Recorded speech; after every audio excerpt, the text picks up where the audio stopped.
ॐ तव कथामृतं तप्तजीवनं कविभिरीडितं कल्मषापहं श्रवणमङ्गलं श्रीमदाततं भुवि गृह्णन्ति ये भूरिदा जनाः।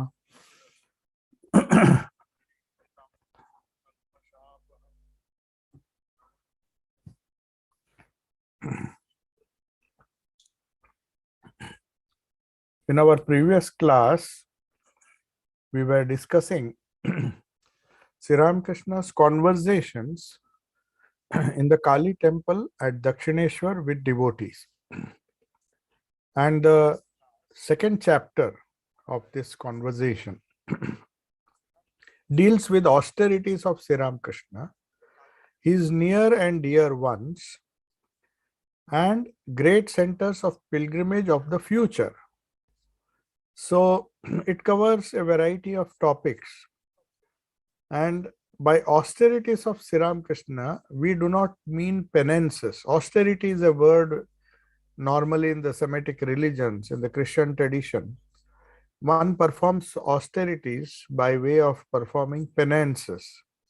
Penances means you sort of give some kind of, it is not just self-denial, but you impose certain voluntary deprivations, you may say. You deprive the body of certain things voluntarily, of course. You cannot say you torture the body, but that is how austerities or penances are understood.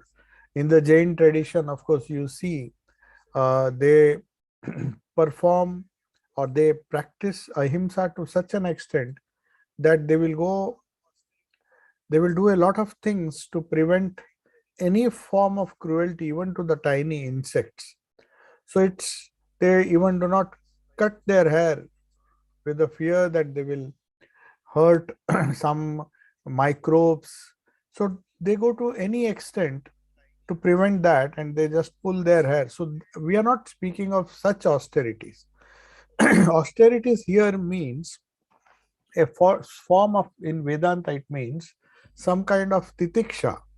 Titiksha is a word which is used in Vedanta, which has been defined by Shankaracharya as Sahanam sarva dukkhanam apratikara purvakam chinta vilaparahitam tam titiksham nigadyate. What is titiksha? Titiksha is something which we practice every day. We do it unknowingly, but if you do it knowingly, it helps a lot. It helps a soul in its onward journey towards freedom. That is what titiksha does. It is a preliminary discipline in Vedanta. So, sahanam sarva dukkhanam. We all know that we suffer from different types of sorrows, as Vedanta has been defined as atyantika dukkha nivrutti. We have many types of sorrows. We have physical sorrows, we have mental sorrows, and as I said, there is a causal sorrow, which is deep in our psyche. It is something which we are born with. It is our samskaras or vasanas.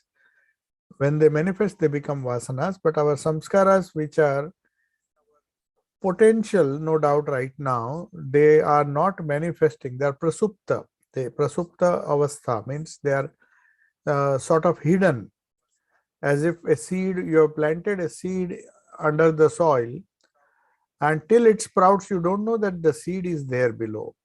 Only when it sprouts, you get an idea that there was a seed, and when it got the necessary nourishment and water and the right environment, the seed started sprouting.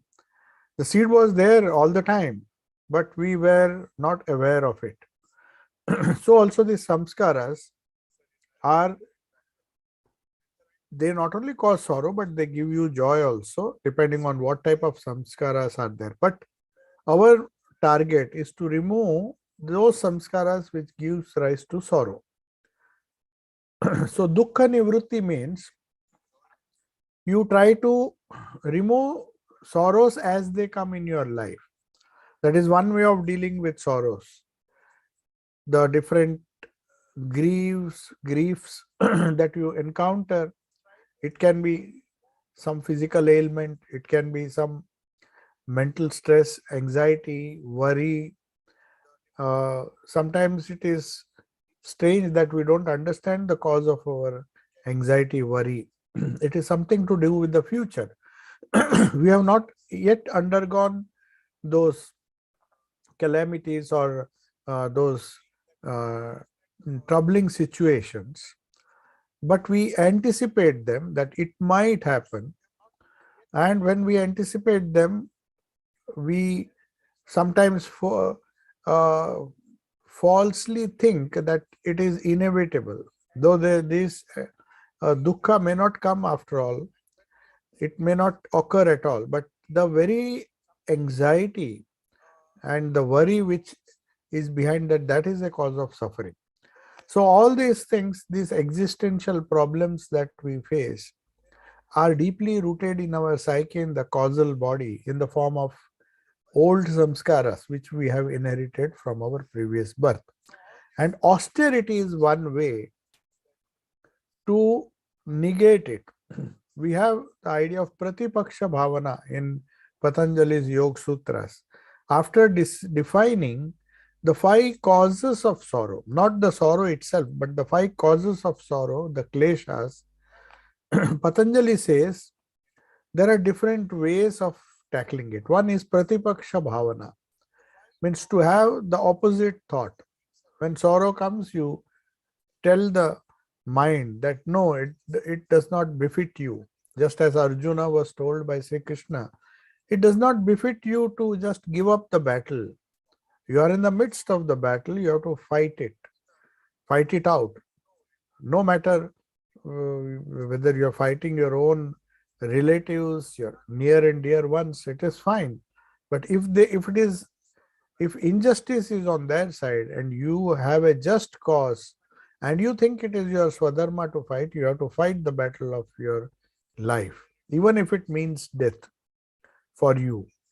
Because if you sincerely feel that it is your swadharma to uphold the right values, and it is somebody who does not allow you to do it, then you have to uh, face those consequences, and whatever they may be, which in Arjuna's case included killing his near and dear ones. But that was an extreme case, because in those days dharma and adharma would be settled through battles. But now these battles have become subtle. They are fought on the mental planes. They are not fought with sword and other things. So you don't have to imagine a situation where you are battling it out with your enemies or with people who unjustly oppose you with the sword. We don't do it anymore. It is the battles have become subtle. So austerities, how do they help? Now, before we discuss what this austerity is, why Sri Ramakrishna practiced austerities, so we come back to the definition of titiksha. Sahanam sarva dukkhanam means all the sorrows, when they approach us, you just tolerate it. The first thing you have to do is tolerate it by facing it, not by running away from it. So how do you tolerate it? Sahanam sarva dukkhanam apratikara purvakam. Without any resistance. That doesn't mean you have to passively submit to it. You just face it as it is. Face the situation as it is with a calm mind. Now that increases your willpower, that increases your strength.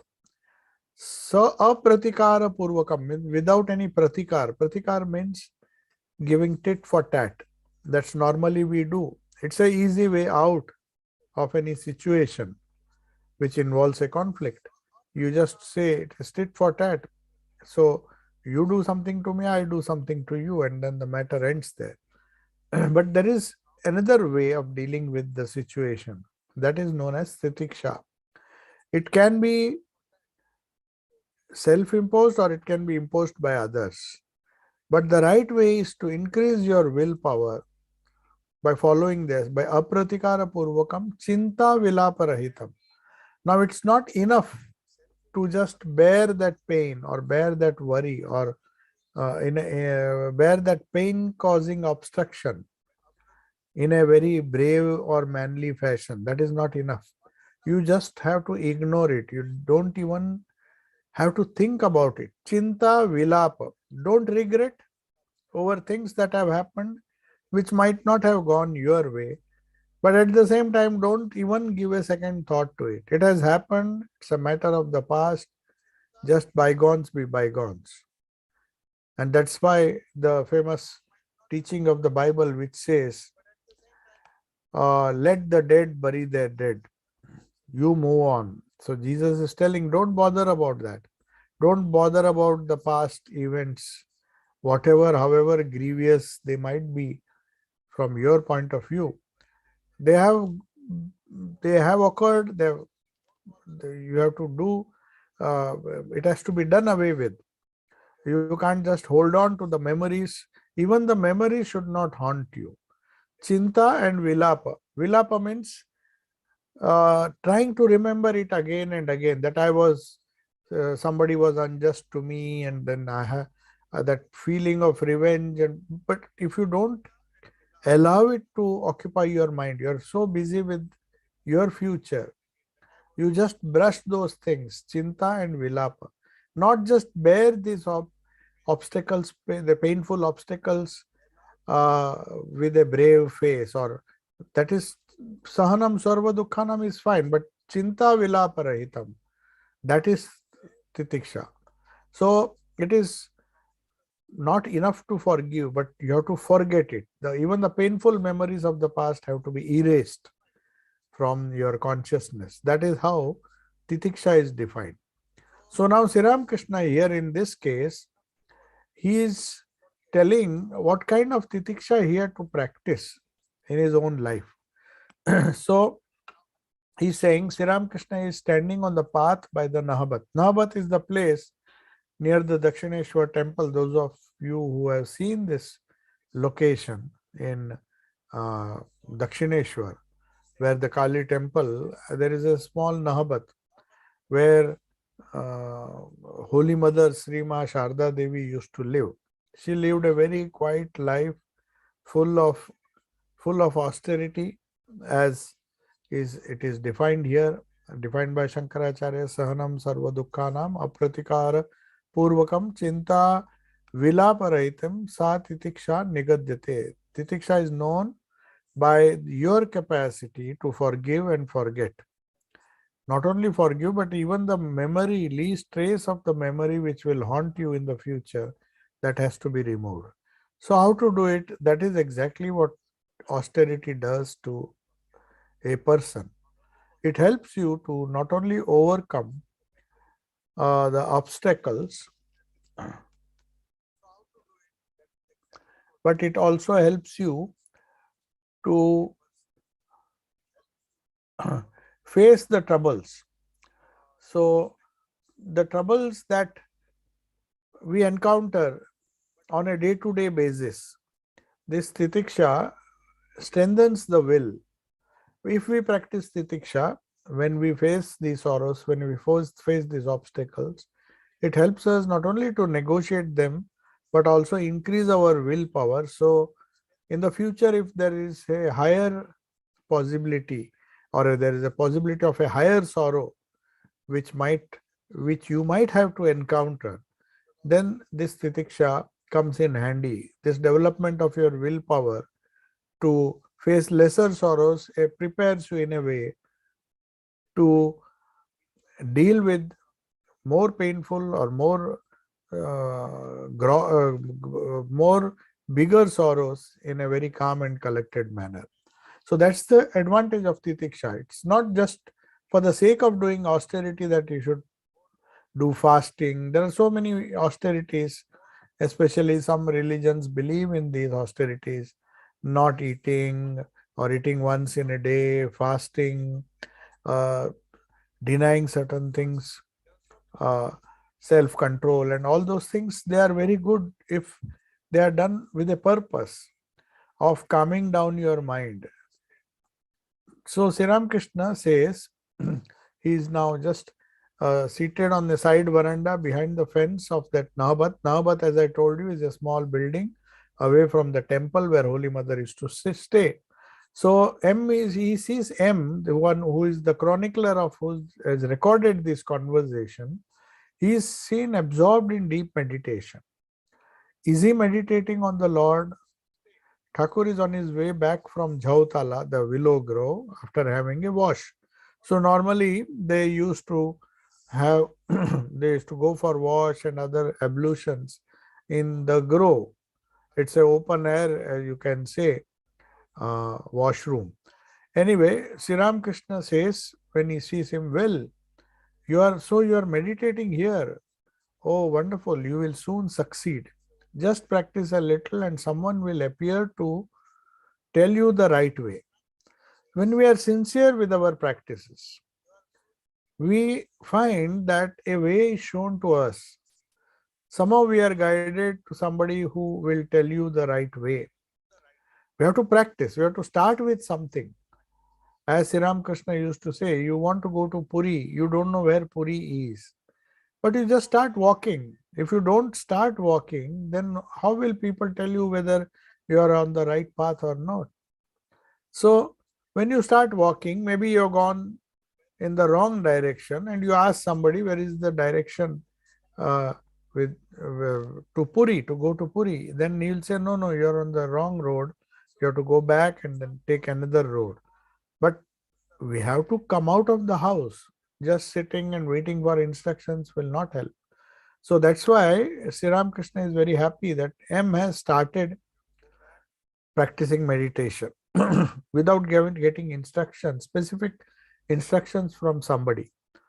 But he says someone will appear to tell you the right way. That is what happens. If you are sincere, Sri Ramakrishna used to say, the Lord helps you by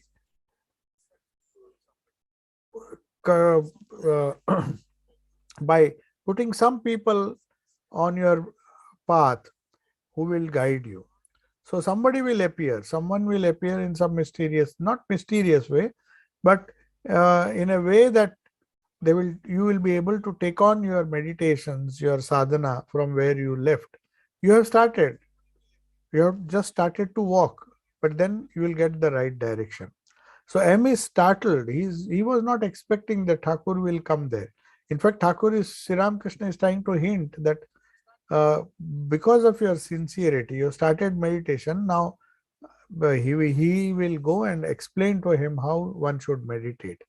He remained seated on his asana. He was in deep meditation, as Sri Ramakrishna could judge. Sri Ramakrishna could find out the condition of the mind, how restless it is, how much progress a person has made. All these things were not hidden from him. So Sri Ramakrishna now says, the time is ripe for you. The bird doesn't hatch its egg before the right hour. It has to incubate it. Just after laying the eggs, it will not hatch. It has to be incubated by the bird, who patiently incubates it, and then when the right time comes, the eggs hatch. So he says, I have indicated your spiritual ideal or abode.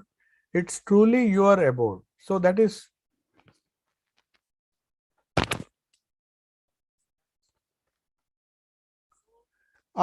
everybody, are you able to hear the sound?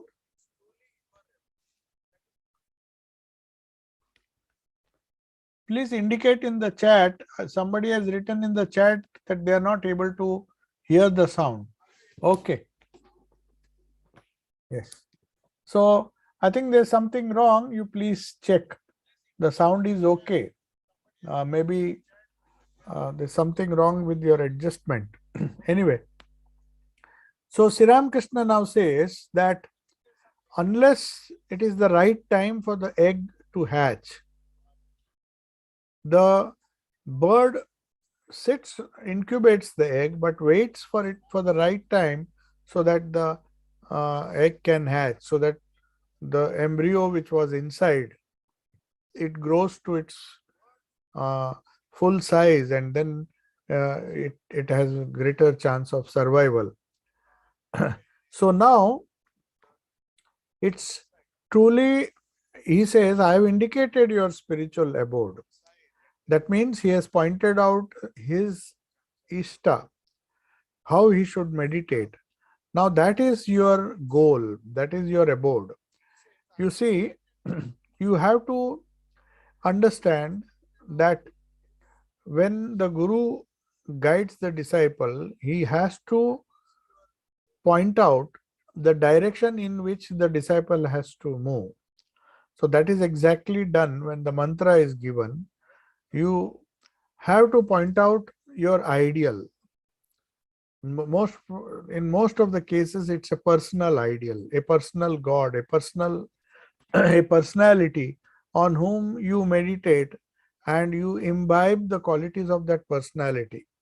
If you repeat the mantra with devotion and meditate on a particular ideal, you slowly get, not only get strength from this spiritual practice, but you also imbibe certain ideals to some extent of the ideal on whom you are meditating, and they become your own, and that enables you to encounter or to face sorrow with lot of strength. Saying this, Thakur tells Mani again what his spiritual ideal is. Again, he is telling him, this is your goal. Now, whatever it is, he is not indicating, because it's a personal thing which M has heard from the master. He had told him earlier, but now he is repeating what it is. Mani means here, Mani used to use many pseudonyms. So one of his pseudonym was Mani. Sometimes he will just say M, or sometimes he will say a devotee if he wants to hide his identity. But here Mani means M himself.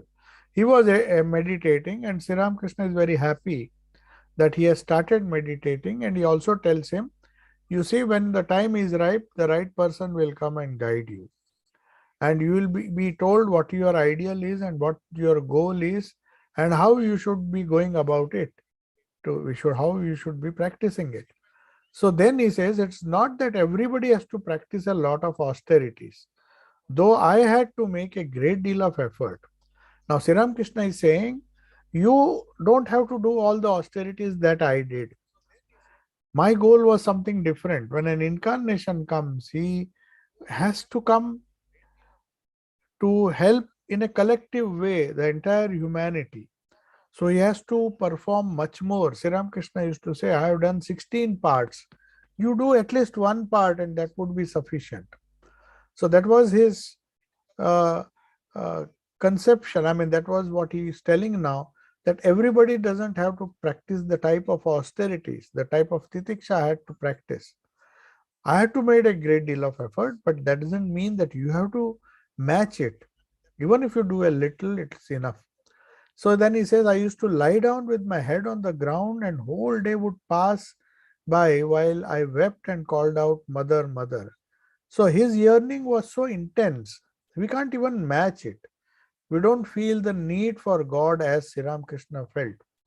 He says, I used to sometimes lie down as if a child is crying for its mother and say, Ma, Ma, say mother, mother, mother, and just weep.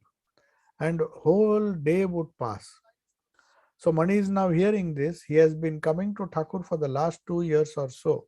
So this conversation would have been recorded in 1884. It's 9th, in fact, it is 9th December 1883, this conversation. So that means for February 1882, I think he came. So it's almost 2 years, or 1881. So anyway, this is, no, 1882 he came. So 1882 the whole year, and 1883 till December. So it's almost 2 years that he has been coming. And M is writing about himself. Though he's using the pseudonym Mani, he's hiding his identity. And he says, Mani has been educated in English. So Thakur sometimes calls him Englishman. Sri Ramakrishna used to always make fun and have nicknames for his different disciples. So being English educated, he knew that he was a professor, and then he was college educated, and he was also married. So he's calling him an Englishman. Whenever M used to come, sometimes he used to jokingly call him, "Oh, Englishman has come." That means he's a literate person. He has heard Keshav and other learned men lecture. He enjoys reading English philosophy and science. But since he has met Thakur, he has been finding the learned books of European scholars and lectures in English and other languages unattractive. Now he wishes only to see Thakur day and night and listen to his holy conversation. So here he is giving his own feeling and trying to explain as if money is feeling all these things and money is some third person. No, it was money is himself. So he knows that after hearing Keshav Chandra Sen and other eloquent preachers, he also used to enjoy reading English philosophy and science and a variety of subjects. And in those days, the idea was that unless you have an academic background, you can't be spiritual. So Sri Ramakrishna has broken that delusion of M. But now he finds all those things very superficial. This one follow philosophy of the great books of the European scholars compared to Sri Ramakrishna's wonderful divine experiences and the force and the force of his convictions, the tremendous power which give validity to his experiences. That force of his conviction is so powerful that he wants to be in his company day and night and listen to his holy conversation. That is what happens when you hear somebody who is speaking out of conviction, having practiced those values in his or her own life. One feels that these are the words that is good, that are going to inspire. You don't just like to read dry philosophy. They may be very good ideas, but after all, they are not coming from a person. These dry philosophies, they're just an intellectual exercise which somebody has done, and we are just trying to remember those things. It's just like reading a secular subject. But when Sri Ramakrishna speaks, when we read the gospel, we can understand the power of the living word, the living power of the word, spoken word, the living power which every spoken word of Sri Ramakrishna has, M is able to understand. So that's why he feels, in spite of all his education and all the European languages and scholars that he had studied in great depth, he felt that everything is so superficial and it is so unattractive because it has come from the intellect. It's not a something that has come from a deep spiritual experience. But when Sri Ramakrishna speaks, he speaks from his own experience, something that he himself has experienced. So that has the force of conviction. The spoken word is connected with the infinite power of the spirit. So just as Jesus once said, I am the spirit, my words are spirit, and they will burn their way in your head and transform you totally. That is what Jesus says in the Bible. He knew that his words were spirit. They have come from the pure spiritual existence which they have experienced. When they touch the spirit, there is a strange power which transcends all scholarship, transcends all academic knowledge, and it gives a force of conviction. And once that conviction comes in somebody's life, then the life becomes transformed. Then he is a changed person. So these days, M says, because he is speaking about himself, M deliberates especially upon one instruction of Thakur. And that is, Thakur has said, you can only see the Lord if you take two spiritual disciplines or sadhana. He also has said, indeed, the aim of human life is God realization. So these are the two things that have impressed him. Earlier, he was just studying philosophy, different philosophers, comparative religion, and many things he has studied in his college. But that has not satisfied him. Now, Sri Ramakrishna has impressed upon his mind that unless you practice these spiritual disciplines, unless you practice austerities, this titiksha, you enter the laboratory of your own life. and just don't theoretically nod your head to everything. Try to practice these teachings, whatever spiritual teachings you get from the great masters, and you follow, or your guru or your master, if you are lucky enough to have one. Once you have that, your spiritual sadhana, the progress that you were making, the intellectual theoretical knowledge that you had gained so far, it gets a practical shape. And not only practical shape, but the force of an incarnation, the power of the spoken word, the power of the mantra when it is uttered, if it has come from a realized soul, then you find that mantra charges you, because it has already been charged. The words, the spoken word is so powerful. That is why the Vedas call it the Shruti. Shruti means that which is heard. You can't just write something on a book and share it with others. You have to speak it.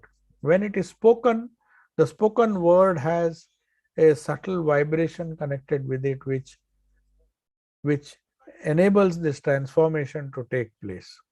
So indeed, he says, I have been convinced by Sri Ramakrishna's company that he has said that unless you practice spiritual disciplines with right earnest, you cannot see the Lord, or you cannot have God realization. So Sri Ramakrishna now says, now he's giving a lot of encouragement to M, who has now become a disciple. So he says, just practice a little and someone will come to tell you the right way. I mean, he's still not become a guru as such. He is asking for some instructions, and M is providing him with some instruction. And Sri Ramakrishna is providing M with some instructions, and he's practicing them. Then he says the right person will come at the right time and he'll guide you properly. You must observe the fast of Ekadashi. So perhaps he felt that it's not for everybody that Sri Ramakrishna would prescribe this. Perhaps in his individual case, he perhaps thought that a little bit of fasting would be good for M. So he has asked him to perform or practice Ekadashi and observe the fast sincerely, as any Orthodox Indian would do, Orthodox Hindu would do. Then he says something wonderful. He says, you are my own, my dear and near one. See, he was not related.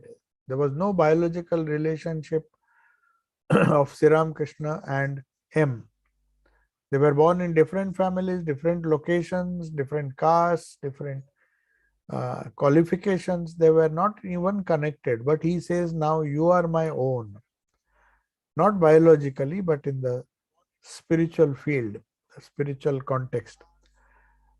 Why else would you come here so often?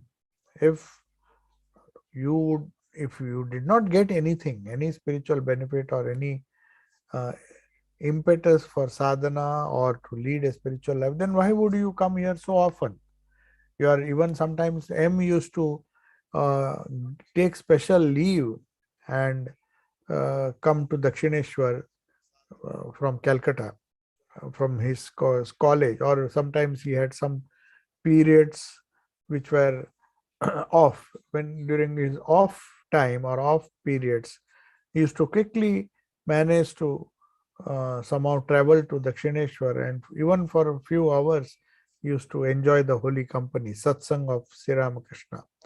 So he says, why else will you come here so often? While listening to kirtan, while listening to the kirtan, that is the devotional songs of the Vaishnavas, mostly followers of Krishna, they sing Krishna kirtan. Of course, there's Devi kirtan also. Those who follow, there are Kali kirtan is there. Kirtan means it's a song sung with lot of feeling. It's not just the meaning of the songs, but the way it is sung, the emotion with which it is sung, that arouses the deepest spiritual sensibilities of a person. The same thing which a mantra does. We do the Gayatri, we do our japa of the Ishta mantra, which enables or which creates some kind of vibrations. And these vibrations increase your spirituality. That is what kirtans do. Kirtans are normally sung in a congregation. It's a kind of congregational spiritual practice. For people who are new or people who cannot practice spirituality individually, they often resort to these kirtans, which ensure that their mind is on a higher plane. So, and sometimes people go into ecstasy also. So he says, I saw Rakhal among the cowherds of Braja. So, see, as Sri Ramakrishna often used to see the past of a particular person. So he says in a previous incarnation, Rakhal, who was his first, a mind-born son, as they say, uh, considered him to be Manas Putra. Manas Putra means a mind-born son, not a biological son, but he was a mind-born son. So as soon as Rakhal came for the first time, he had a vision. That is the greatness. Sri Ramakrishna used to read a person as if he as if he saw certain objects inside a glass cupboard. Our personalities became so transparent to him. He could see the inside. He could gauge the nature of every sadhaka who came to him. And he found, when he saw Rakhal for the first time, that he was a companion of Sri Krishna in the previous life. The cowherds, the gopis, the gopabalas, the young shepherds, the cowherds of Braja. Braja is the place where Braja Bhumi, as they call, the place where Krishna childhood was spent. Then he says, I saw Rakhal. He was one of the companions of Sri Krishna. That's why he's born with such a high spiritual state now. Then he says, Narendra belongs to a very high spiritual ideal abode.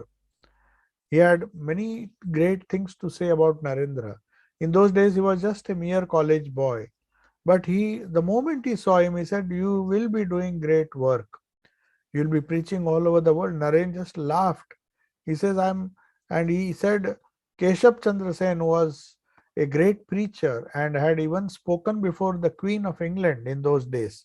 He was such a popular figure, the founder of Brahmo Samaj. By seeing him and by seeing Narendra, he told Narendra that if Keshav has one power in him, you have 18 powers. And Naren just laughed. I am a young college boy. How can he compare me with Keshav Chandra Sen, a very revered figure in the whole of Bengal and also in England? He is a very eloquent speaker. So, but Swamiji, Swamiji, as he was known later, Narendranath, as he was known then, simply laughed. He said, this Sri Ramakrishna is telling something which I can't believe. How can I be compared? And that also, he's saying that I have 18 such powers.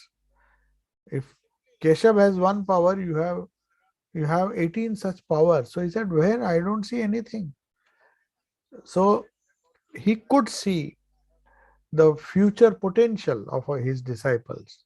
And whatever he said, that's why Swami Vivekananda in his later life, he said, whatever has Sri Ramakrishna has uttered, whatever has come out of his lips, he has spoken truth and the truth alone. That's why he says, I believe in his whatever he said. I believe in his judgment of people.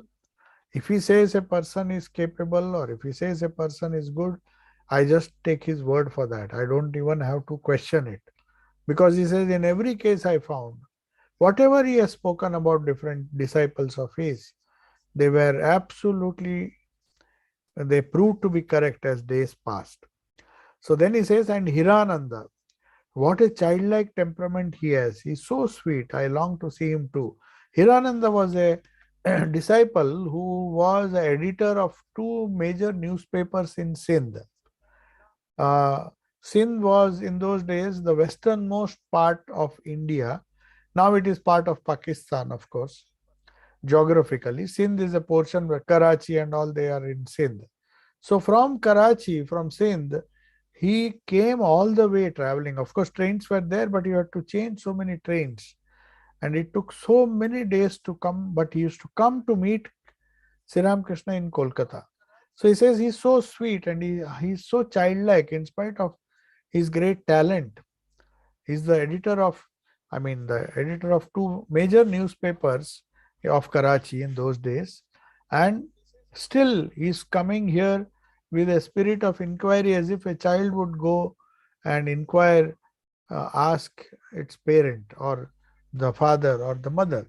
So he says, then he says, he's explaining now how he saw the different disciples in as, and he knew about their past.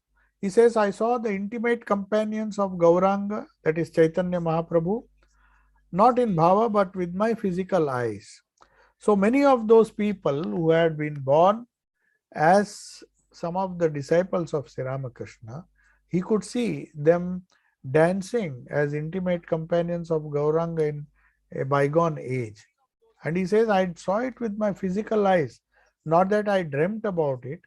I just had to keep my eyes open, and suddenly, just as M, when he came, he says, I saw you in the company. People could not believe, how could he tell the past of somebody?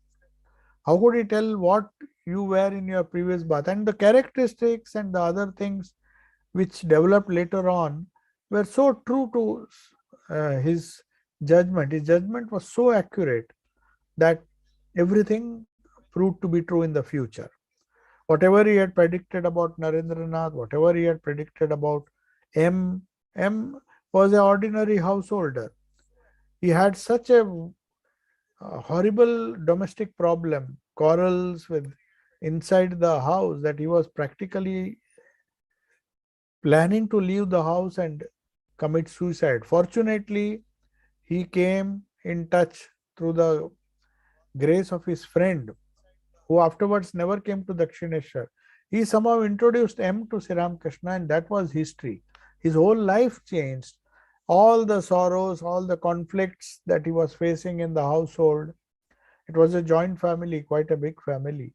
And he was disgusted because there was so much of misunderstanding and torture within the family that he could not bear it any longer, and came on the bank of the Ganges in Dakshineshwar to commit suicide.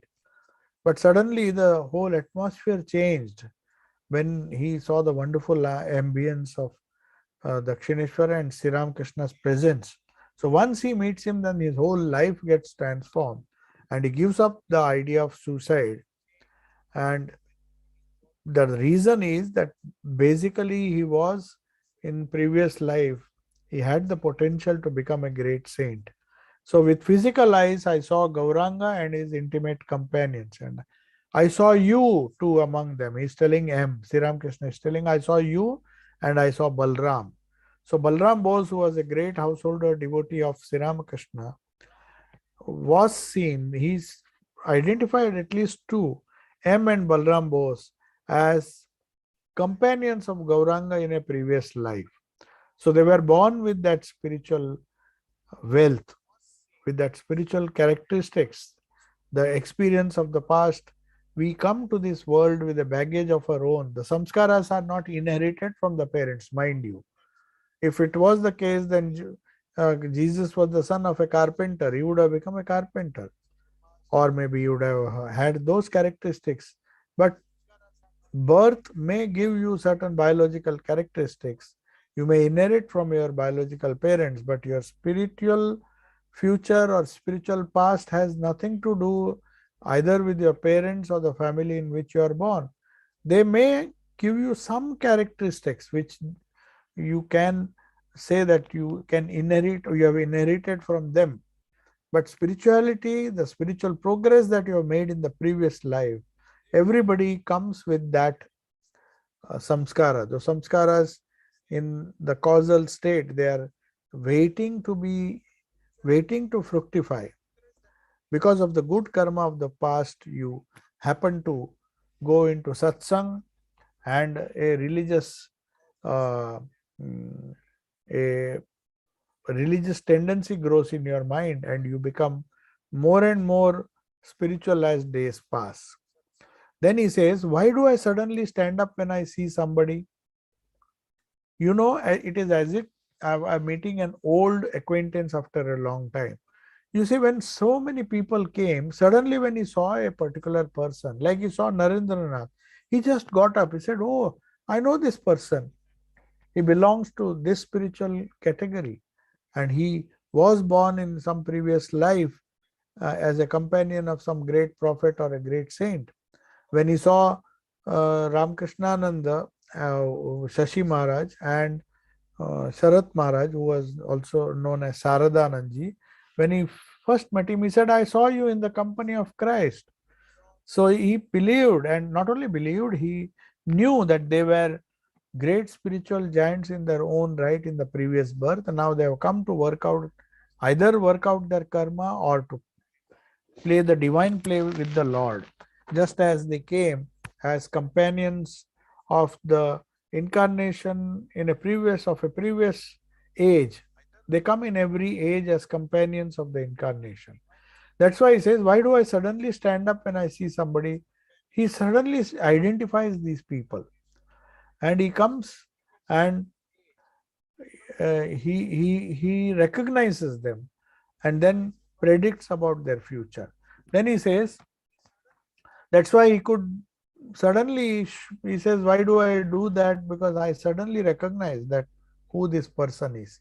Then he says, "I used to weep and pray to the Divine Mother, 'Mother, I am dying to see the devotees. Please bring them to me quickly.' And at that time, whatever came to pass in my mind would happen." So you should remember that Sri Ramakrishna started his sadhana long ago.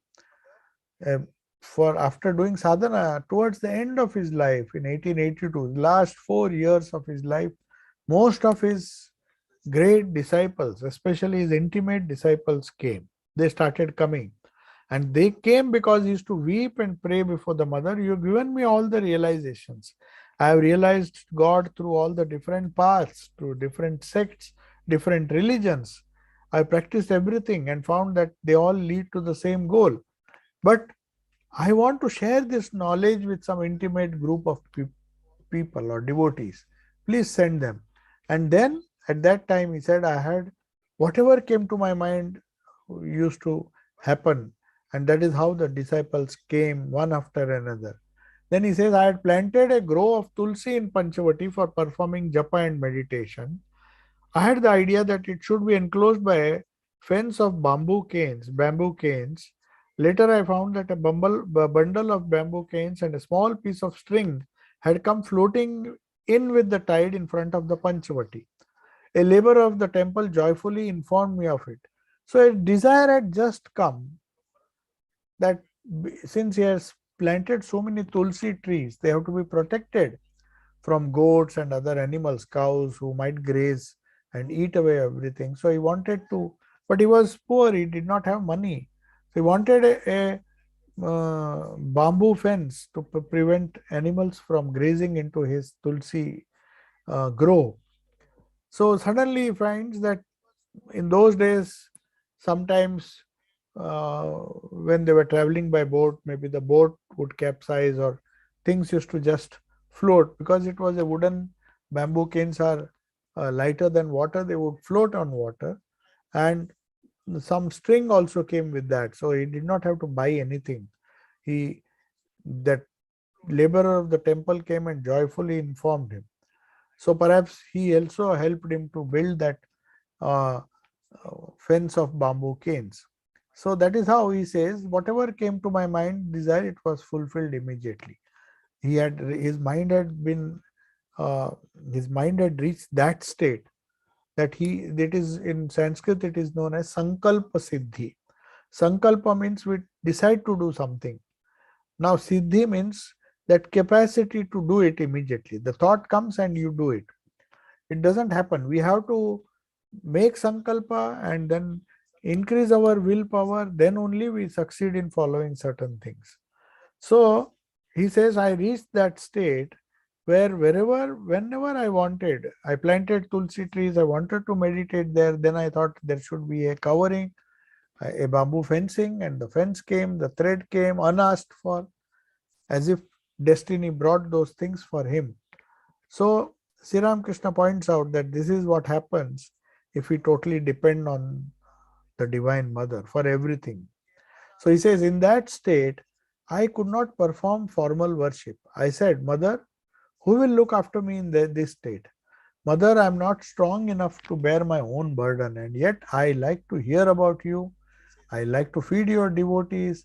I like to offer something to them who visit me. How is it possible, Mother?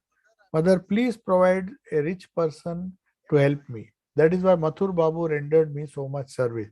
So, whatever Sri Ram Krishna wanted, he had noble desires. He didn't want money for himself, he didn't want anything.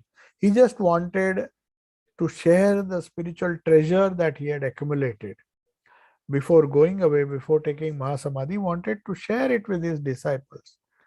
And that is why he says, uh, but for that to happen, somebody has to look after me. I have this treasure, but if I struggle day and night for my food and for my with a job and other things, then I can do very little spiritual practice. So the moment this idea came to him, Mathur Babu gave used to, whenever he felt any need, he just had to tell Mathur Babu and he used to come. He was the owner, he was the son-in-law of Rani Rasmani who built the Dakshineshwar Kali temple. So naturally he had a lot of wealth and at his disposal, and he used to provide Sri Ram Krishna with whatever he wants. So he says, it's the Divine Mother to whom I prayed. She answered my prayers and then sent Mathur Babu and Balram Bose. They were all suppliers, as he used to say. They used to supply my needs from time to time. Sri Ram Krishna never took up a job, neither did he ask anybody for money. Things simply started flowing because of his earnestness. So the idea here is that if you start your spiritual journey with right earnestness, maybe destiny will bring some person to you who will guide you on the future course that you have to take. So it doesn't happen just like that. Because you deserve it, because you really a person deserves, then he comes in contact with somebody who can guide him. So now another desire came to him. Obviously, he would not have a biological child. He never uh, had that kind of relationship with Srima Sharda Devi. They were like a spiritual concerts of each other. There was absolutely no carnality in them. So naturally no child would be born to them. But suddenly a desire came. And I said, Mother, I shall have no child, I mean a biological child, but I want a particularly pure boy devotee to always live with me. See, he used to, in his high ecstatic state, if some impure person came and touched him, he used to feel terrible pain. That is the spiritual law, that when your mind becomes, your body, everything becomes pure, you can't touch, you can't stand the touch of impurity.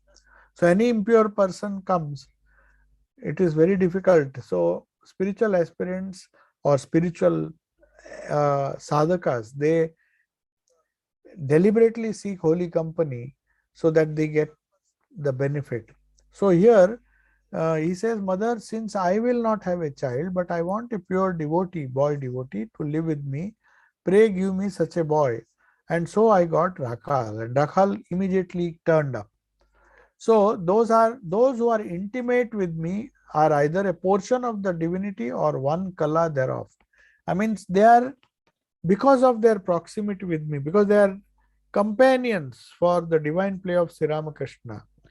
That is why they will come with the portion of his divinity. They already have it before they even come.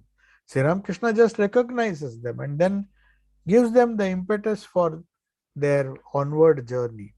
So the moment you feel that you need to hang on to spirituality to solve the problems of your life, because all our worldly problems cannot have a worldly solution. Even if the solution is there, it will be some kind of patchwork. You will not have a real solution. Real solution comes, the the worldly problems have to be always have a spiritual solution. That is how the spirit or the uh, spirituality, spirituality itself works. It works when you really feel the need, and then to fulfill that need, to fulfill your desire, of gaining spirituality. Prakriti herself sends the right person, the divine mother or Prakriti. She sends the right person to guide you. So that is the idea. So Thakur again now goes towards the Panchavati. M accompanies him. Thakur laughs and talks on various topics. Thakur Sri Ramakrishna is in a very good mood, and obviously he is keen to reveal his glory so that people get faith.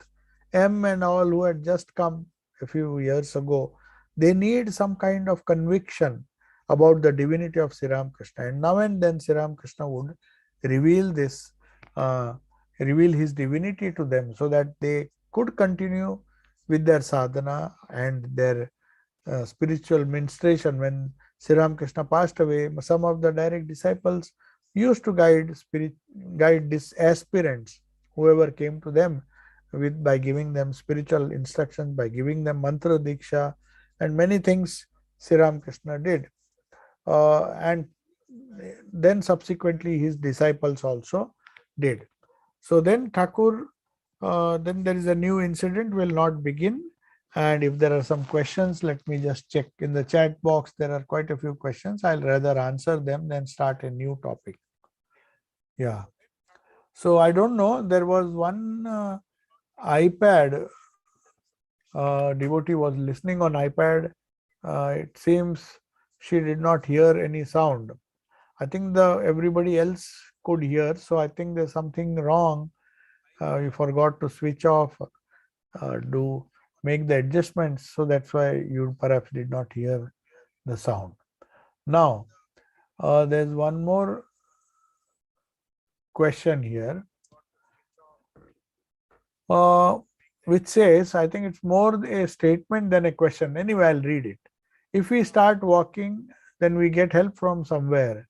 Absolute truth. Everything exists in universe. Nothing is lost as well in this universe. It has been proved scientifically as well as spirituality. That is it. And that true? Yes, it is absolutely true. That nothing can come from nowhere. Something has to exist. If you show signs of spirituality, that means that spirituality has come to you. You have inherited it. Only you have realized it late in your life, but you have inherited it from your very birth. Though it was in a potential form, you perhaps did not realize. A person did not realize his spiritual capabilities. All he needed was somebody to point out, to encourage him and push him onward in his spiritual journey. Yes, that is true. It is not only scientific; it is absolute truth. So somebody has asked, can titiksha be thought of as a type of karma yoga? Obviously, anything that we do which increases our willpower, the only way of strengthening our will to do great things is to practice all our duties, big or small, with the same attitude of detachment. And that karma yoga gives rise to titiksha is nothing but another type of karma yoga. Titiksha, if it is physical or even if it is mental, when we practice titiksha, we definitely do some karma in a detached way. If it is done in a detached way, then it is karma yoga. Okay. What is the difference between Shruti and Smruti? Difference between Shruti means Shruti are our scriptures which define the core values of spirituality. They cannot be questioned because they are the experiences. Whereas Smriti was something which was written based on the Shruti. Shruti was revealed. These mantras like Gayatri mantra was revealed to Vishwamitra Rishi. Different rishis saw these mantras. They experienced the truth of these mantras. They expounded it. So that is the difference between Shruti. But Shruti is that which you hear, and Smriti or that which you experience. So you not only hear but you perceive that truth. So a real seer, not one who writes creatively, but one who really sees certain things, he will be capable of expressing the spiritual truths in a different way. So that is Shruti. When you see this spiritual experience, when you perceive it, when you experience it in a very powerful way, that is Shruti. And when you use the Shrutis, the wonderful statements of the Shrutis, to convert it into some kind of text for easier understanding, maybe translation or maybe some kind of commentary you write on it. So that becomes Smriti. So strictly speaking, Bhagavad Gita is a Smriti. Only the Upanishads are our Shruti, because the ideas of the Upanishads have been nicely packaged and combined together in the Gita. So it is a Smriti, though its teachings are based on the Upanishads, since it is an independent uh, type of scripture. It is known by the name Smriti in Indian tradition. Yes. So I'll now take your leave. I have taken enough time and I've tried to answer your questions. So we'll continue. The gospel class will continue on next Sunday. And as you all know, we have different topics which we are discussing. I'm sending you the links daily on your WhatsApp group. Those who have joined it, broadcast group, they'll get the message. If there is some change on any particular day because of some special celebration or event, then we will inform in advance. But normally it is the Monday class is uh, on Swami Vivekananda. We are yet to start it. We just had an introductory talk, but not on Monday. So that Monday talk will be on the master, as I saw him. The master here refers to Swami Vivekananda, and Nivedita wrote that. The second day we have the gospel, the divine play of Holy Mother.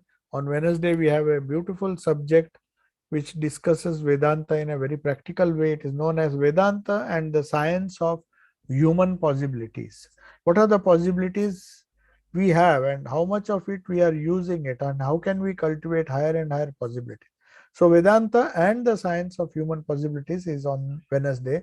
Thursday we have the biography, wonderful biography of Sri Ramakrishna, known as Sri Ramakrishna the Great Master. So most of you have been aware of this book. It's a companion to the gospel. So Siram, the great master, which is his biography of Sri Ramakrishna in great detail, analyzed in great detail on Thursday, and on Sunday of the week we have the gospel of Sri Ramakrishna, which is his conversation as they were recorded by M. And on, of course, Friday we have the Raj Yoga of Swami Vivekananda. And then on Saturday we have the Gospel of Holy Mother. Alternately, we have Bhagavad Gita. So these are our classes. We have been putting those things on WhatsApp. I think you can just go through it and attend whichever uh, class you can attend. I have been taking class. I have planned to take the class on all the weekdays from 7 to 8. Om Shanti Shanti Shanti.